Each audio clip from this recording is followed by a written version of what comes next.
¿Qué tal? Bienvenidas y bienvenidos a una emisión más de Derecho a Disentir, el programa de Justicia TV en el cual analizamos algunas de las sentencias más relevantes de la Suprema Corte de Justicia de la Nación en compañía de estudiantes de diversas carreras y universidades. Hoy vamos a platicar sobre las obligaciones de la banca ante el reclamo en nulidad de transferencias electrónicas. Para hablar de este tema nos acompañan Paolo Sansen, de Dirección Financiera del ITAM, Alondra Morales, de Economía del Ibero Puebla, Mariela García, de Derecho del UNAM. Yo soy Amadeo Díaz Moguel y esto es Derecho a Disentir. Comenzamos.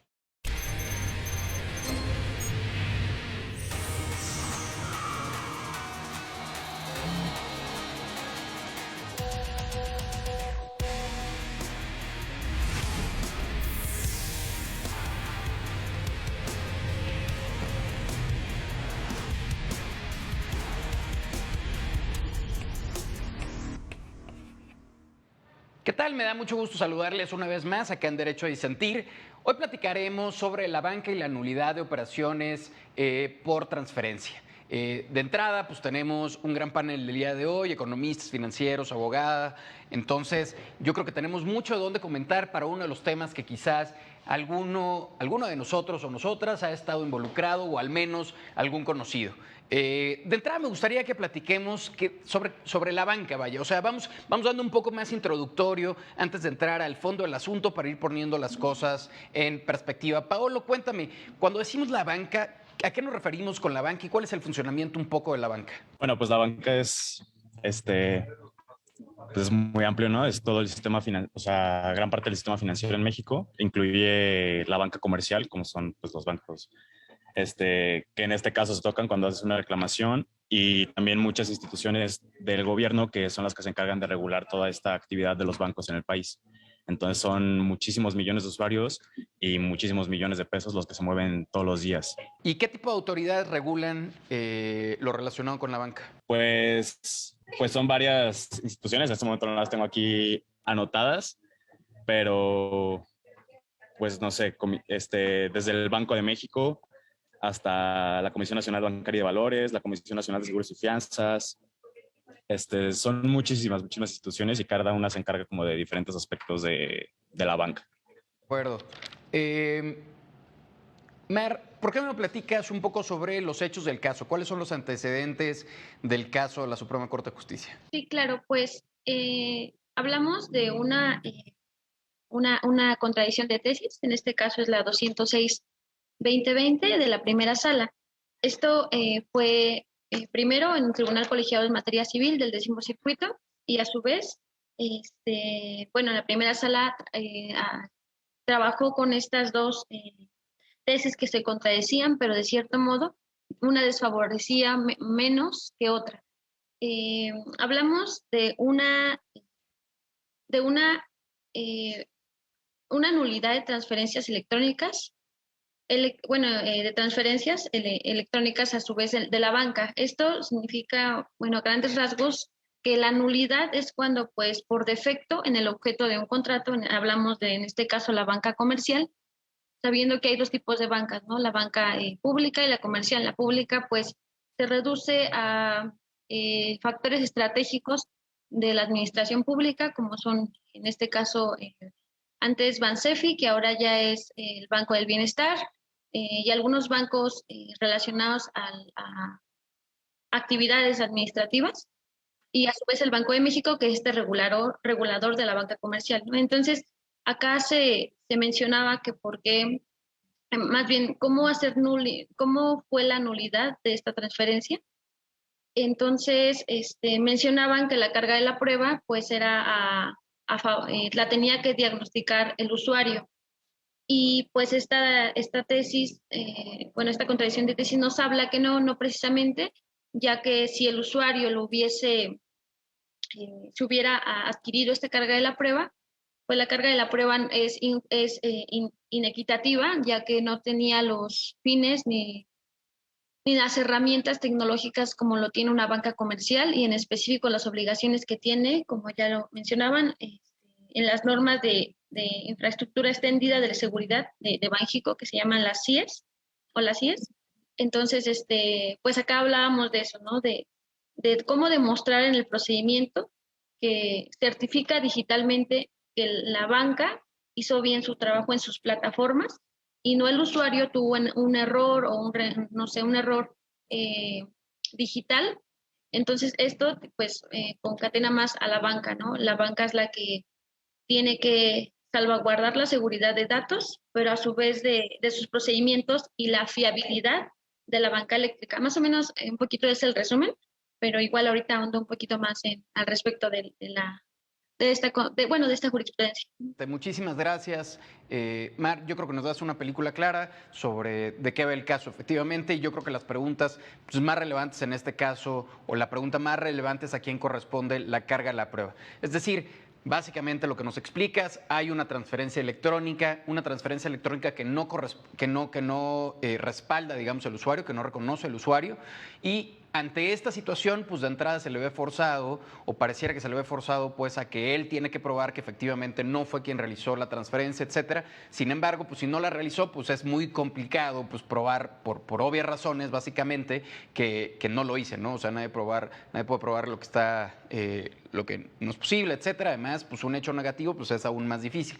Por el contrario, las instituciones financieras, la banca, el banco, en este caso en específico, pues sí tiene alguna serie de herramientas de identificación de dónde salió, a qué hora fue, etcétera, a qué cuenta, una serie de cuestiones que es precisamente a lo que se enfrenta la Suprema Corte en esta contradicción de tesis. Platícame, Alondra, ¿qué te llama la atención de la sentencia? ¿Qué destacas, digamos, de este análisis que realiza la Suprema Corte? ¿Cuál es el análisis?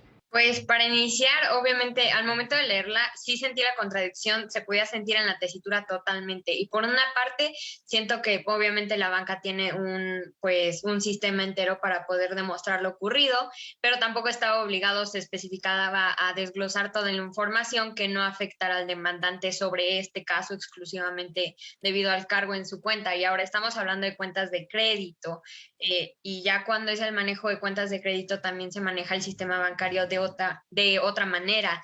Entonces debe existir pues esa proximidad probatoria y la especialización bancaria pues puede abrir esa perspectiva. Entonces yo lo vi como tres opciones. Hubo un fraude hacia el banco directo del demandante, hubo un fraude por parte de terceros, hubo un mal uso de verificación del pago o incluso el banco pudo negar una desviación de operaciones, ¿no? Pero para quien es más sencilla su justificación, aquí es donde pues entramos en toda esta parte de la contradicción de tesitura. Y por supuesto el comercio electrónico actualmente tiene un peso grande, pues ya es algo que manejamos en nuestra vida diaria. No estoy hablando totalmente de toda la población mexicana en este caso, pero sí ya es un manejo pues para los negocios, para las empresas totalmente.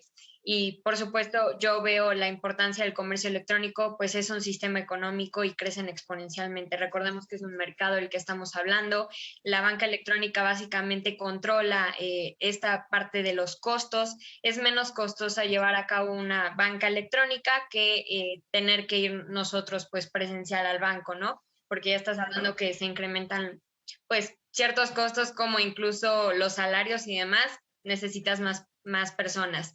Y por supuesto la ejecución es automatizada, es un poco más cómodo y más rápido para el usuario porque no es forzoso que se desplace, porque ahí también el usuario incluso elige su banca, puede llegar a elegirla porque está cerca de su casa. Entonces, el tener la banca electrónica evita el tener que elegir tanto en esa cuestión. Y recordemos que México está bajo un proceso de bancarización y luego ya de ahí se va a mercados digitales, que es en este caso donde todavía en tanto se crece, obviamente también hay más sistemas legales, se deben meter más sistemas de seguridad, deben existir muchas más herramientas, deben ir siempre a la par. Entonces, ¿cuál es lo que se le facilita más al usuario?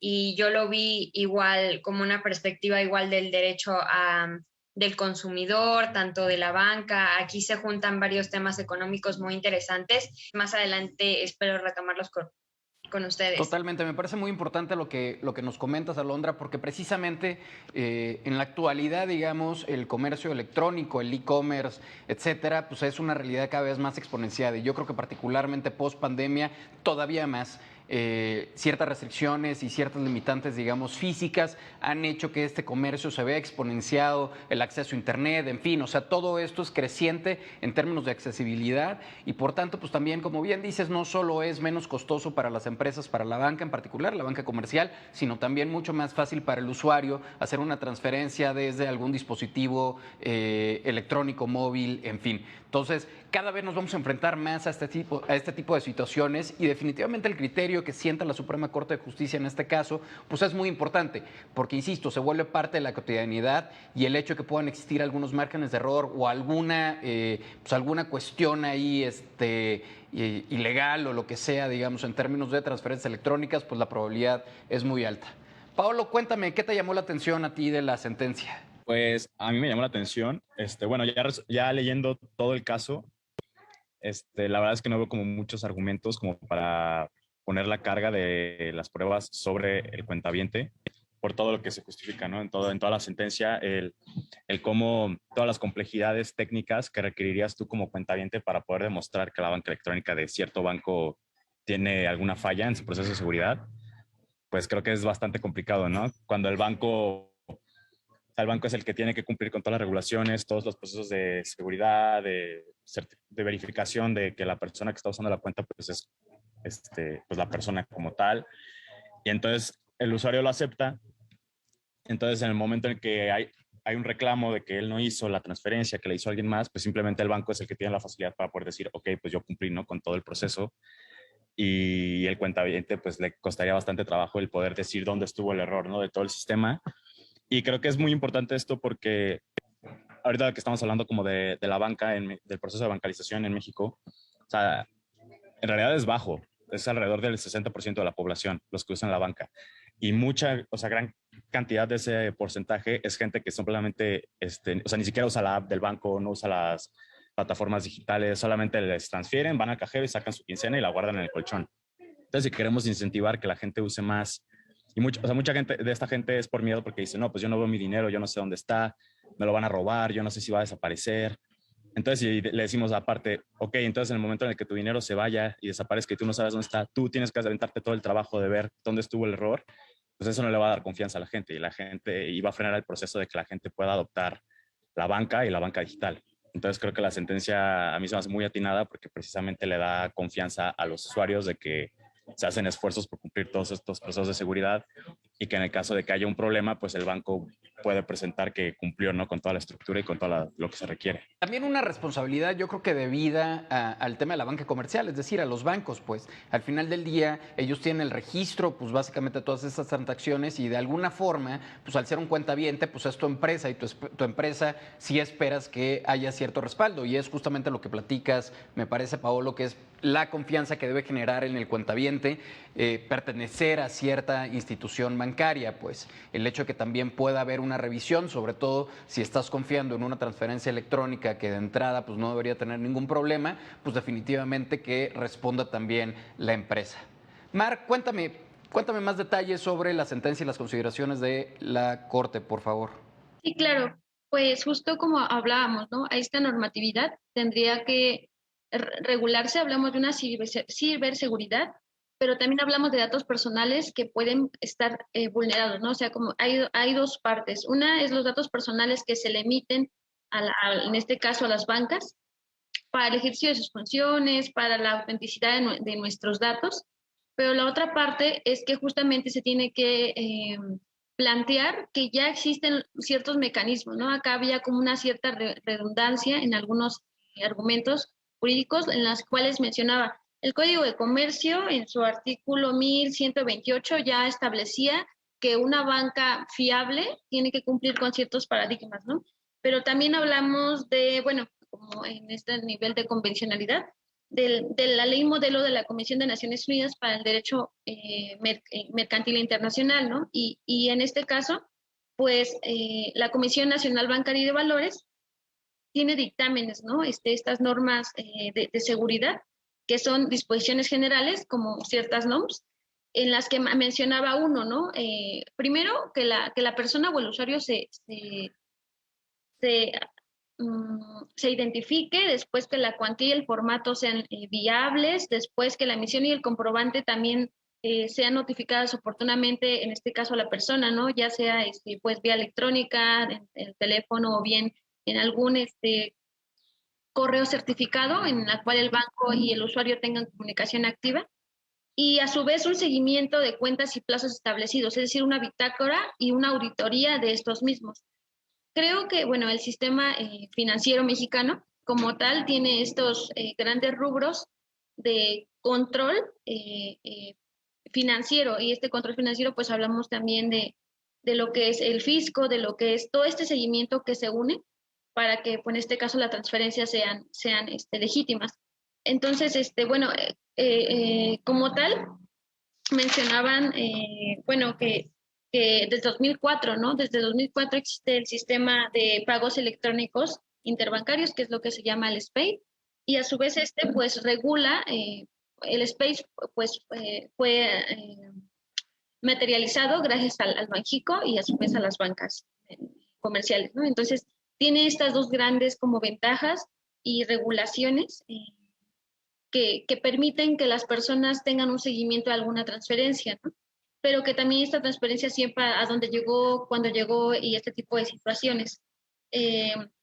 La cuestión aplicable de estas como resoluciones es que las personas puedan como tener un poquito de más confianza en esta banca digital y también recordar que la banca digital tal vez no es tan extensa justo porque hay una brecha digital en la población, ¿no? O sea, hablamos de que ciertas generaciones aún no se adentran a la banca física y a la banca digital todavía más, ¿no? Entonces, creo que esta sentencia, que fue muy relevante porque también pues salió 2020, ¿no? Casi a mitad de lo que atravesábamos de esta pandemia, de las herramientas digitales que eran indispensables para compra, para acceder al súper, a la farmacia, bueno, a este grado de que todos estábamos en casa, entonces teníamos que hacer transferencias para satisfacer ciertas necesidades, pues que las personas puedan acercarse un poquito más de manera más segura, es como el visto bueno que la verdad yo le doy a esta sentencia, creo que es súper favorable,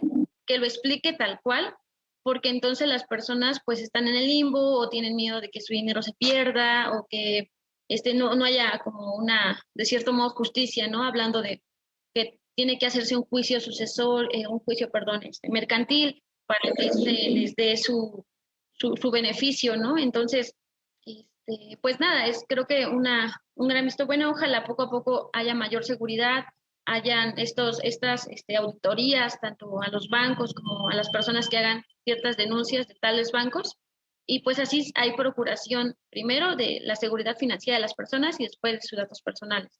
Totalmente, muchísimas gracias, Mar. Alondra, hablamos mucho o han platicado pues ustedes sobre la confianza que debe existir entre los cuentavientes, entre la población básicamente y las instituciones financieras, los bancos, etcétera, como elemento para poner a circular el dinero. ¿Cuáles son estas ventajas al final del día? No únicamente, digamos, de pertenecer a un sistema bancarizado, sino también el hecho de la realización de estas transferencias electrónicas. Digamos, para ver cuál es acá el tema que estamos buscando, que es generar mayor confianza. Sí, por supuesto. Muchas veces, como lo mencionábamos, muchas familias mexicanas prefieren guardar el dinero en el colchón. Sin embargo, es porque no saben cómo es que se pueden usar las herramientas bancarias a su favor, cómo usar el crédito a su favor, no solo para una cobertura de deuda, que es por lo general aquí donde hay un rezago muy intenso en México en cuestión del mal uso del crédito, el endeudamiento pues exponencial, pues por lo mismo de que no están enterados igual de las tasas de interés, no hay comparación, pero al momento de hacer un uso correcto del mismo, no forzosamente es una inversión directa para que recuperes tu dinero como lo han grabado para el uso de un crédito, no, sino cómo hacerlo todo revolvente y cómo es que yo puedo usar la infraestructura a mi favor. El uso de un crédito en un hogar es necesario, incluso como gastos personales, es muy sano realmente y la gente le tiene miedo por las mismas de las tasas de interés. Y las tasas de interés no es que sean elevadas, sino que se van regulando conforme igual a las brechas inflacionarias que existen dentro de México. Todo se maneja acorde a nuestra economía y por supuesto tenemos las tasas referenciales respecto a Estados Unidos, ¿no? La economía ahí en cuestión de crédito se va manejando de forma similar, por así decirlo, para no adentrarnos mucho en este tema. Y más allá del crédito, por supuesto, el dinero, pues no es que más allá de que tú tengas que pagar un seguro dentro de la banca, sino que pues, está seguro tu dinero de cierta forma, tienes un mayor control de gastos, porque una cosa es tener el dinero en efectivo que tenerlo dentro de tu cajero.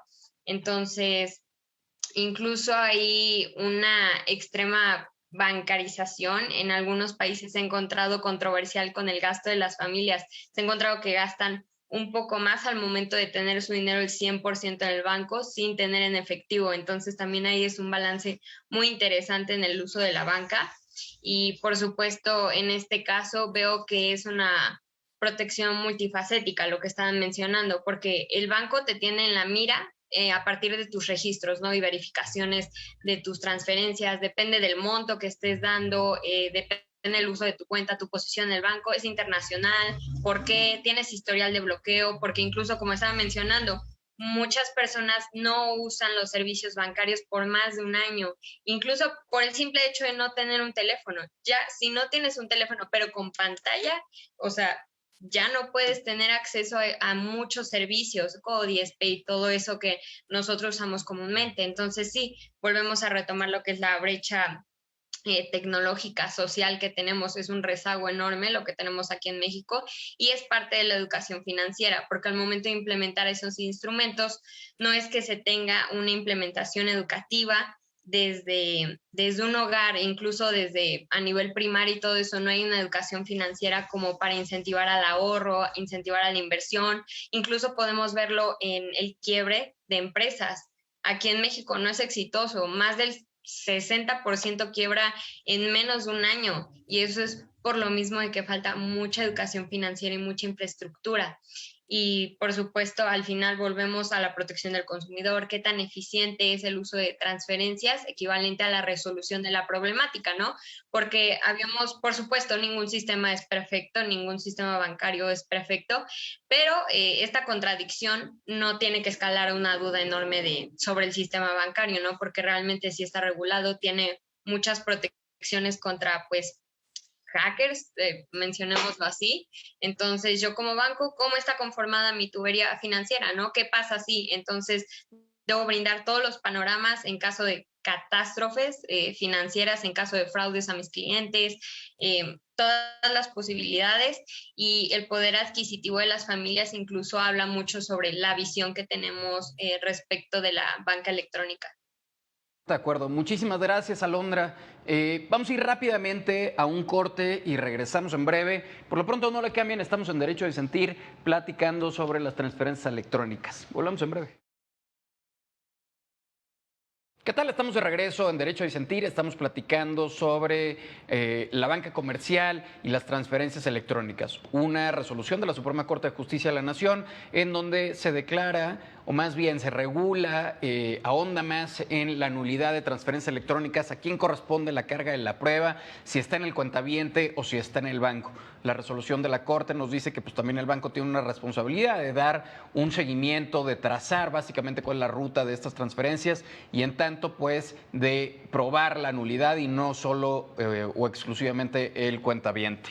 En este respecto, Paolo, cuéntame, ¿cuáles son los elementos, digamos, de seguridad con que cuenta generalmente el sector financiero, particularmente la banca comercial? ¿Cuáles son los elementos que tratan de cuidar en ese sentido, tratando de ofrecer mayor confiabilidad a sus usuarios, a sus clientes? Sí, claro, pues, bueno, el primero y el más evidente es cuando inicia sesión en un portal, es pues tu nombre de usuario y tu contraseña, ¿no?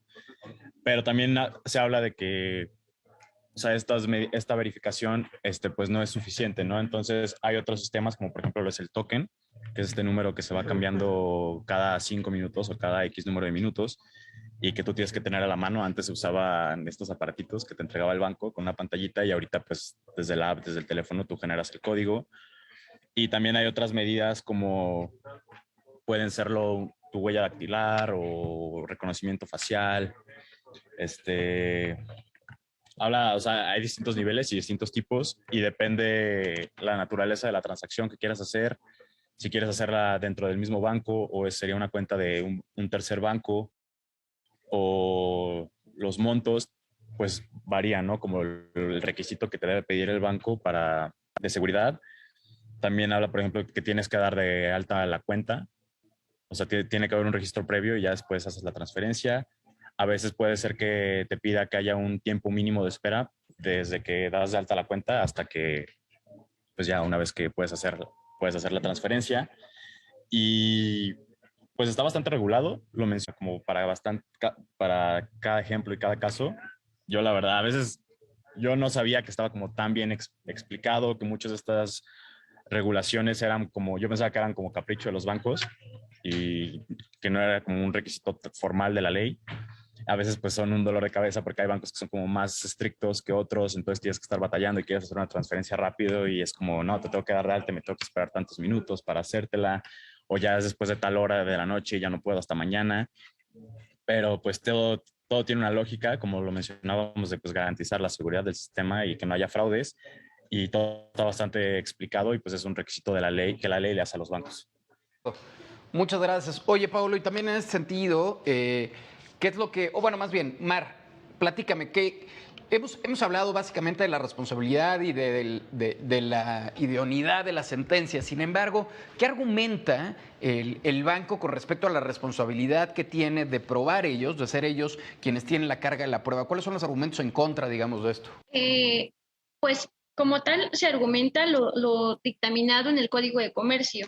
Más bien se justifica a partir de normatividad detallada, o sea, justo como lo mencionábamos, ¿cómo puedes mencionar que la carga de la prueba? También argumenta que la carga de la prueba sería inequitativa al usuario, ¿no? Entonces, esta situación habla del 1282, donde menciona que si una institución bancaria quiere contar con su certificado digital correspondiente, tiene que cumplir con ciertos parámetros, como los que hace un rato mencionaba, y tiene una presunción legal a su favor. Es decir, si cumpliste con estos requisitos, de la autenticidad, de la cuantía y formato, de la bitácora específica, de la autenticación y uso de datos específicos de la plataforma que ya se indicó en la Comisión Nacional Bancaria, en el Código de Comercio y a su vez en la infraestructura extendida de la seguridad del banco, del Banjico, es una presunción legal a favor de la institución.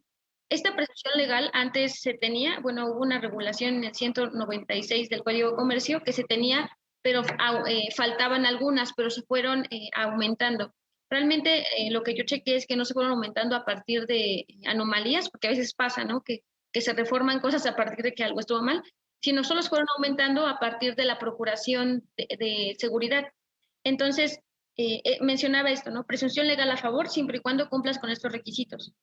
Ahora, ya cuando se cumplieron con estos requisitos, también hay un antecedente a esta jurisprudencia, que es la contradicción de tesis 128-2018, ¿no? Que hablaba sobre operaciones o, bueno, transferencias no identificadas, y en este caso hablaban del NIP, ¿no? Del número de identidad número de identidad de persona, me parece. Ajá, bueno, el NIP en específico, y que mencionaban que no era suficiente, ¿no? Que no era suficiente ya que ocurrían igual cambios o posibles ataques cibernéticos, bueno, ataques pareciera muy rupto, pero sí violaciones cibernéticas a la banca, ¿no? Entonces, como que pusieron situaciones contrapuestas y supieron que pues no tenía mucho sentido.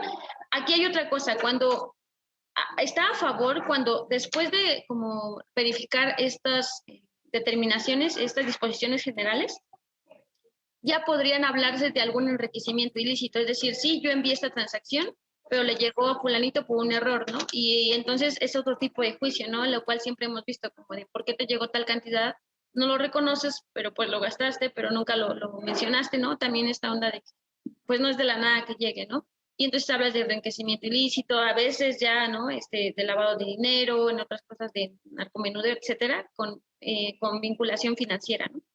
Hablando como a grandes rasgos, la ciberseguridad que tendrían que tener los bancos, pues es fundamental, ya que siempre, o bueno, de acuerdo también a estadística probable, que han habido fraudes, han habido distinciones tanto en los sectores públicos como privados, ¿no? Sectores públicos, ¿por qué lo digo? Porque de cierto sentido, hay nóminas dadas de alta en banca privada, ¿no? Entonces, si estas nóminas o estos paradigmas de transferencias de cantidades específicas de dinero o de bienes y servicios que realizan las personas, pues se ven afectadas, ¿no? Y entonces los daños y perjuicios que tienen son todavía mayores, ¿no? Estaba revisando y bueno, en tarjeta de crédito son tantos días, me parece que son 15 y de débito al parecer 48 horas, pero depende de la institución porque a veces es más largo, ¿no? Entonces también hay un detrimento a pues las situaciones o lo que es el capital en un hogar, en una persona, ¿no? Y su autonomía financiera. También mencionar, ¿no? Que como mencionábamos hace un rato, la firma electrónica, pues tiene dos vertientes, ¿no? Son datos electrónicos de identidad en mensaje de datos, ¿no? Hablamos de datos electrónicos en mensaje de datos, pero que a su vez estos son datos de la personalidad, ¿no? Entonces hablamos de los derechos ARCO, ¿no?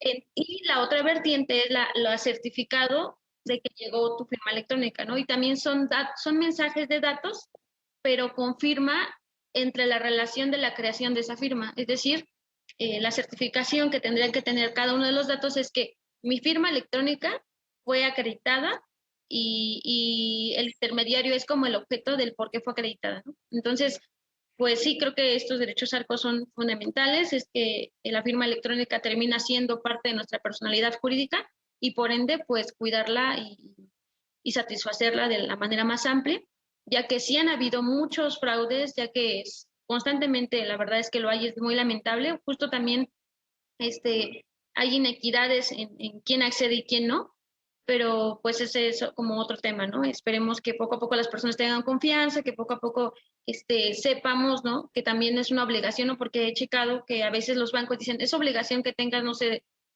un teléfono móvil con acceso a geolocalización y entonces ya no hay tanta voluntad como en el uso de tus datos, sino más bien es una obligatoriedad, ¿no? Y otras personas pues no lo van a permitir, otras personas no lo van a usar, hablamos de las generalizaciones, de estas brechas, entonces pues también como que ser paliativos o bien tener esta educación financiera desde casa, pero también en las instituciones que la puedan dar de manera, pues sí, poco a poco. Totalmente de acuerdo. Muchas gracias, Mar. Alondra, platícame, ¿qué rescatas de lo que acaba de comentarnos Mar? Creo que es una explicación bastante extensa con respecto a toda la regulación y a las protecciones que hay alrededor, digamos, de las transferencias electrónicas y del uso de la banca en general. ¿Qué opinas? Sí, me gustaría agregar que, por ejemplo, en el caso de fraudes, en caso de que a mí me llega, por ejemplo, 1 millón de pesos de la nada a mi cuenta, si yo no reconozco la cuenta, si yo hago uso de ese 1 millón de pesos, yo soy quien se mete en el problema legal y yo soy quien va a ser acusada por un fraude. Entonces, también muchas veces son muy comunes esos fraudes y la gente no sabe que es ilegal usar ese dinero cuando Banxico tiene que ver en todo. Banxico tiene que ver en todo. Entonces, al momento de que tú generas la clave, el token, al momento Banxico recibe al final todo lo de las bancas y nota estos focos rojos que tienen que desarrollar de mejor manera los bancos, porque por supuesto cada sistema es muy diferente, unos más eficientes, otros no, muy costosos, por supuesto, y tiene mucho que ver con, pues, el crédito en que se le dé. Y me gustaría rescatar igual, pues, esta parte de la prueba inequitativa, pues el registro, siento que se excusa mucho por esta parte. Ahí yo tengo mucha curiosidad, mucha duda en que no especifica cuál es el procedimiento realmente del usuario, porque exige tanto. Supongo que fue una cantidad fuerte para llegar, obviamente, a generar todo este amparo, a que se generaran todos estos juicios y por supuesto no especifica muy bien el por qué el usuario al momento de pedir el dinero todavía que se le transfiera está muy insistente en esa cuestión. Entonces también, por eso lo mencionaba en un inicio, también pueden existir fraudes por parte del usuario porque tienen un buen conocimiento del manejo del sistema bancario. Por supuesto que al sistema bancario no le conviene mucho el decir, oye, pues te voy a quitar este dinero. No, sí juegan con el dinero, obviamente, al momento en que tú tienes un crédito, al momento que tú tienes transferencias fuertes. Sí, por supuesto, es parte de los sistemas bancarios, pero no te lo quitan, eso es muy legal y el banco se metería en serios problemas. Entonces ahí yo veo muy dudosa esta parte, yo dudé muchísimo. Sí hay una contradicción, pero más allá de la contradicción, la situación está muy extraña en ese sentido.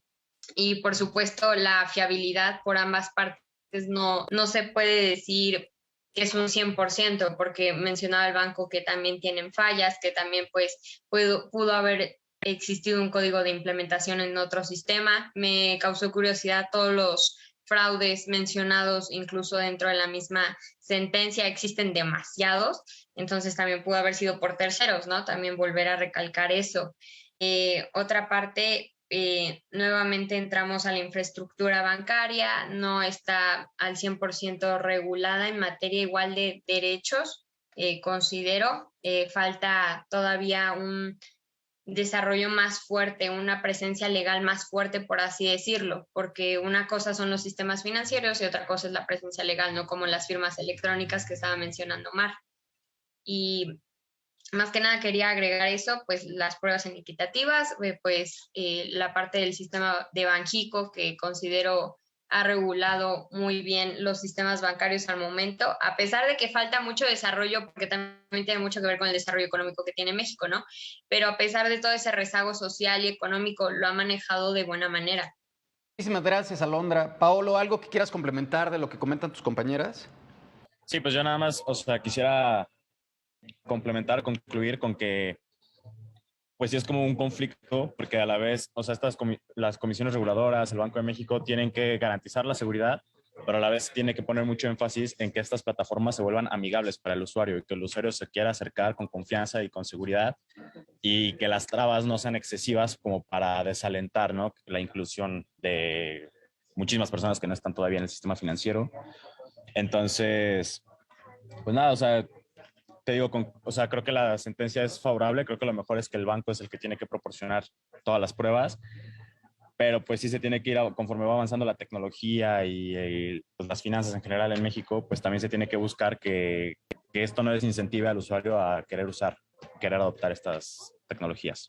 Totalmente de acuerdo. Sí, al final del día hay ciertas seguridades que tiene el manejo del dinero vía la banca comercial, el sistema financiero, etcétera, y a lo que pueden acceder también todos estos cuentavientes y pues la obligación evidentemente de los bancos particularmente pues es brindar la confianza necesaria de forma que la gente se anime, digamos, a tener su dinero ahí, a invertirlo, en fin, administrarlo vía un modo bancarizado, ¿no?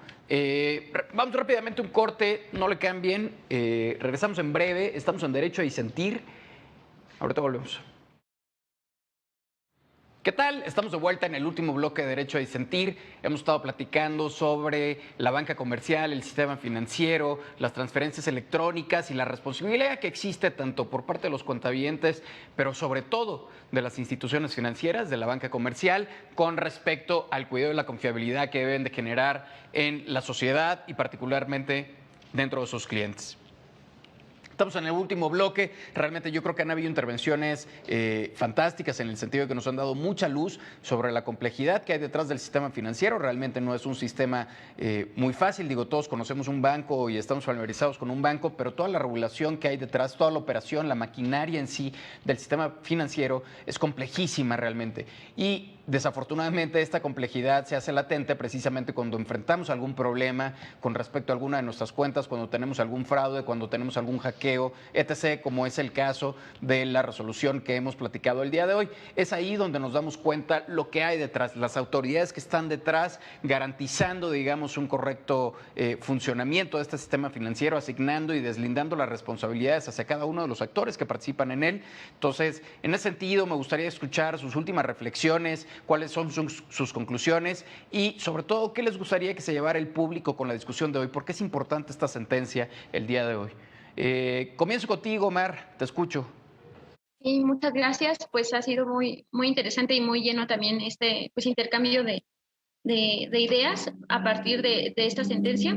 Realmente creo que hablábamos de los datos biométricos y a conclusión, pues mencionar, ¿no? Que existe lamentablemente una mercantilización de estos datos de datos personales, porque ya que se encuentran en varias plataformas, ¿no? Digitales, en varias plataformas bancarias, digitales hablando en redes sociales o bien de usos, de usos personales, ¿no? Entonces, creo que es importante como tener esta conciencia que es parte de nuestra personalidad jurídica, los datos personales, que es parte de nuestra personalidad jurídica, el capital que manejamos, ¿no? Nuestro ahorro, las pequeñas aportaciones, la seguridad, hablábamos también un poco de la seguridad social, de que se vincula ya que, pues nada, no tienen que ser transparentes, ¿no? Si hablamos de una Afore, de un IMSS, de un ISSSTE, etcétera, estas instituciones que de cierto modo se financian a partir de nuestro capital, pues que estén seguras, ¿no? Y que sean dirigidas de la mejor manera.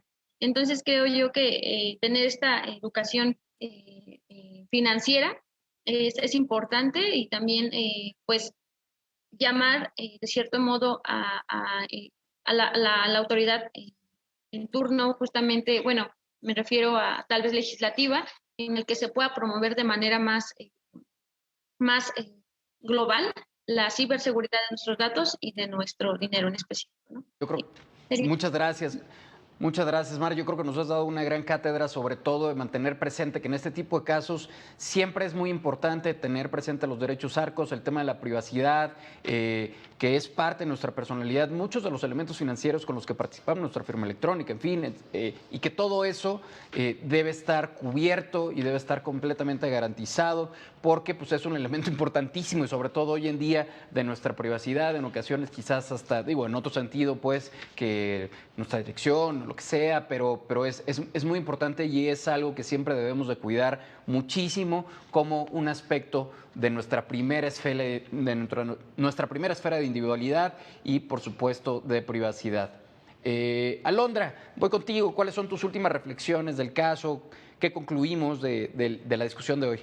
Sí, me gustaría primero recalcar que ser parte del sistema bancario es un granito, obviamente, al mismo desarrollo mexicano, porque al momento en que todos tenemos ya un acceso más parejo sobre algo, el banco puede notar, Banxico en este caso puede notar qué herramientas le hace falta a la población para seguir desarrollando, para seguir incentivando ese gasto, ese ahorro, porque es necesario brindar créditos, etcétera, y a partir de ahí dar mejoras. Entonces, al momento en que nosotros nos involucramos, incluso ya sea una cuenta pues básica, ya en ese momento ya está siendo reconocido, ya tienes un foquito ahí, no es necesario involucrarse directamente a cuestiones de crédito y demás, porque recalco es lo que más espanta pues a la población mexicana lamentablemente, e invito nuevamente en esa cuestión a comparar, a explorar los bancos, no casarse con un banco, eso es la manera más incorrecta de llevar a cabo tus finanzas.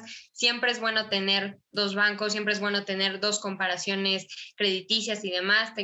Recordemos que tenemos un acceso actualmente 24/7 a la banca, entonces también nos brinda una seguridad a nosotros como personas, una seguridad social, pues una autonomía financiera que también es algo que ha ido desarrollándose poco a poco dentro de México, incluso dentro de la mujer como autonomía financiera. Es un tema, es un punto muy importante que ha sido retomado por los bancos y por supuesto el hecho de que nosotros somos quienes contratamos, nosotros podemos tener esa asesoría bancaria, esa asesoría financiera e incluso de inversión. Entonces no es tenerle miedo a esa parte, sino que recordar que nosotros podemos acceder no nada más a depositar nuestro dinero ahí, no nada más a que nos depositen o transfieran, sino también el uso de herramientas, incluso de las personas que trabajan ahí, como una asesoría. Entonces, toda esa parte va a ir desarrollando y reduciendo la brecha tecnológica. Me llevo son muchas reflexiones en este tema respecto a la educación financiera, que realmente falta mucho en México, falta mucho. Incluso primeramente incorporarla al sistema educativo, ¿no? Entonces ya de ahí a los ámbitos administrativos es otra cosa. Entonces sí, todavía estamos en pañales en cuestiones financieras, lamentablemente, pero no dudo que sí se llegue en unos muchos años a desarrollar de manera correcta y espero que se siga teniendo que las familias se puedan involucrar más. Muchísimas gracias, Alondra. Definitivamente tener mayor confianza en el sistema y que el sistema también siga ofreciendo mayores certezas a los cuentavientes y a sus clientes y, por supuesto, un absoluto respeto a su privacidad, que pues, es lo más importante también dentro de las personas. Paolo, te escucho. ¿Cuáles son tus últimas reflexiones, las conclusiones del caso? Platícanos un poco. Sí, pues un poco sobre la misma línea, pues hacer la invitación a la autoridad a que siga tratando de atraer, ¿no?, a la gente al sistema financiero, porque eso repercute, o sea, tiene muchísimos beneficios para la economía y para el país en general. Y pues tratar de traer a la gente por medio de la transparencia, hacerles conocer sus derechos, la educación financiera, ¿no? Como ya mencionaba Alondra, que se incluya en la educación básica.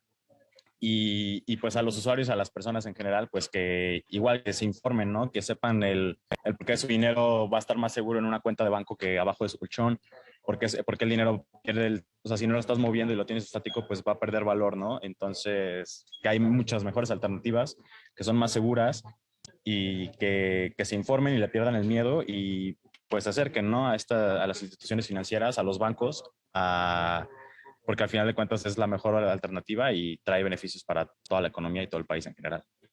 Y hasta cierto punto, pues una mayor seguridad también para cada una de las personas versus, digamos, tenerlo efectivamente abajo del colchón. Pues yo creo que es una sentencia muy relevante, justamente nos ayuda a entender, como les comentaba, pues parte de las operaciones diarias que realizamos y como bien nos decía en un inicio Alondra, cada vez operaciones digitales y un comercio electrónico mucho más masificado, mucho más interrelacionado, si bien los porcentajes, digamos, todavía siguen siendo no tendientes hacia un 100%, son porcentajes importantes, sobre todo si consideramos que somos un país de 130 millones de personas y en donde participan millones de operaciones diarias y donde cada vez esta operación o estas operaciones, digamos, nos llevan a estar más dentro del mundo digital, dentro del mundo electrónico, pues, de la bancarización. Y en ese sentido, pues también tanto las instituciones financieras, las instituciones bancarias, como los cuentavientes tienen que ir, digamos, adecuándose a las nuevas realidades. Tiene ciertos costos, evidentemente, como bien comentaban también. De entrada, pues tener muchas veces un dispositivo móvil, alguna computadora o lo que sea para poder realizar estas transferencias o realizar este tipo de operaciones, pues cada vez más también en términos de accesibilidad, el acceso a Internet, en fin, la disposición de algún dispositivo con capacidad de Internet, pues va en aumento. Entonces, en ese sentido, podemos esperar cada vez más una masificación a este tipo de operaciones y por ello la importancia también de que la Suprema Corte de Justicia defina y mande una señal, digamos, de confianza a los clientes, a los cuentavientes, de que su dinero tiene una protección, de que su dinero también debe estar respaldado por la institución bancaria en este caso y todas las transferencias que realicen, pues deben de tener también una supervisión por parte de estos actores, sobre todo porque pues, son los que cuentan al final del día con este trazado y con esta tecnología para hacer una revisión de dónde se va. Al final, pues es nuestro patrimonio, pues inicialmente pues, se compone también de aquellos ahorros, de nuestro ingreso, etc. Entonces es importantísimo para la gente tener plena confianza en que existe un respaldo y esta sentencia pues lo da, lo garantiza, dice precisamente que no corre a cargo del cuentaviente, del cliente, básicamente probar este fraude, sino que también la institución financiera, insisto, debe aportar los elementos necesarios para aclarar hacia dónde fue el dinero, si fue legalmente transferido y cuáles fueron los elementos, digamos, que trazaron esa transacción. Pues no me resta más que agradecerles, la verdad es que fantásticas intervenciones, muchas felicidades, Alondra, Mar, Paolo, ha sido un gusto realmente tenerlos acá en esta ocasión, espero definitivamente que no sea la primera vez que coincidamos, Justicia TV y Derecho a Disentir es su casa, así que a nombre propio y a nombre de la producción les agradezco su participación el día de hoy y a todos ustedes, a todas ustedes les agradezco también por acompañarnos en una edición más de Derecho a Disentir, ya saben, no se lo pierdan de lunes a jueves a las 9 de la noche, acá por Justicia TV. Nos vemos a la próxima. Mi nombre es Amadeo Díaz Muguel.